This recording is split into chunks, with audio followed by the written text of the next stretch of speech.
Hi friends, আজকে আমি monsoon drinks বানাচ্ছি।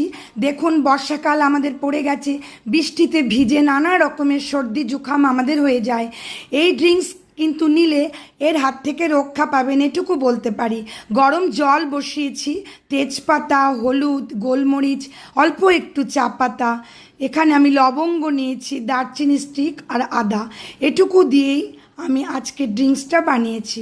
জলটা আমি গ্যাসটাকে একদম লো করে দিয়ে 7 মিনিট মতন ফুটিয়ে নিয়েছিলাম। তারপরে দেখুন চাটা আমাদের এরকম হয়েছে।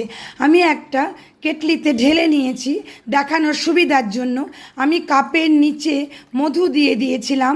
মধুটা যারা ওয়েট লস জার্নিতে আছেন তারা স্কিপ করবেন। মধু না দিলেও কিন্তু এটা আমাদের খেতে খুব টেস্টি হয়। যখন বৃষ্টিতে ভিজে আসবেন, বাড়ির যে কেউ হোক, অবশ্যই এই চা 1 কাপ খেয়ে নেবেন। ঠান্ডা লাগার হাত থেকে রক্ষা পাবেন।